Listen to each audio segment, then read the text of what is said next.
ഇന്നാ സാദിനെ വിളിച്ചിട്ട് ഉപ്പ മരിച്ചെന്ന് പറ. ഹലോ സാറേ, നിങ്ങൾ ഉപ്പ അനങ്ങുന്നില്ലടാ. നിങ്ങളെന്താ പറയുന്നേ? പഠിച്ചോനെ,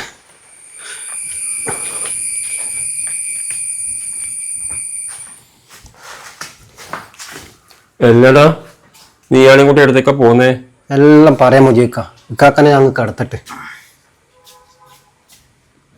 മുജീക്ക, എത്ര സ്വത്ത് മുതലുണ്ടായിട്ടൊന്നും വേണ്ടേ? ഇതാ കാണുന്നില്ലേ, ആരും നോക്കാനില്ല. ഇപ്പോൾ മക്കളെല്ലാം എവിടെയോ പെരിയൊക്കെ ഇട്ടിട്ട് ഒഴിവാക്കിയിട്ട് പോയതാ. ആരോ കണ്ടിട്ട് എന്നോട് വിളിച്ചു പറഞ്ഞിട്ട് ഞാൻ പോയിട്ട് കൂട്ടിയിട്ട് വന്നതാണ്.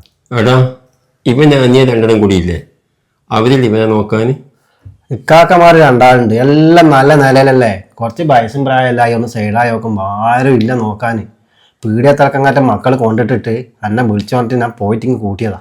എടാ സായതേ, എനിക്കൊരു സത്യം അറിയോ, ഉപ്പ അങ്ങനെ മരിച്ചത് നിങ്ങൾ അന്വേഷിച്ചാ? എടാ, ഈ കാക്കന്മാരും കൊന്നത് എൻ്റെ ഉപ്പാന. ഞാൻ എൻ്റെ കണ്ണോട് കണ്ടതാ. ഈ കാക്കയാണ് കഴുത്ത് പിടിച്ച് മുറുക്കിച്ച് കൊന്നത്. എടാ സായതേ, എനിക്ക് ഇങ്ങോട്ട് പറയാൻ പറ്റിയില്ല സമയത്ത്. എന്നെ ഭീഷണിപ്പെടുത്തി എൻ്റെ കുടുംബത്തെ കത്തിക്കുന്നതിനെ പറഞ്ഞിട്ടാണ് അവർ പോയത്. എടാ, ഇത് നീ മാത്രം അറിഞ്ഞിട്ടോ? ഇതെങ്ങാനും പുറം ലോകം അറിഞ്ഞിട്ടുണ്ട് എന്റെ കുടുംബത്തോടെ കത്തിക്കും, മനസ്സിലായടാ? നീ ഇങ്ങനത്തെ ഒന്നും കൂട്ടിയിട്ട് ഇങ്ങോട്ട് വന്നത്, നീ കൂട്ടിയിട്ട് എവിടെയും കൊണ്ട് കളയടാ. മുജീക്ക, എല്ലാവരും ഒരുപോലെ ശരിയാവുക. ഇത് കാണുന്നില്ല, പടച്ചോൻ കൊടുത്തതാ ഇത്.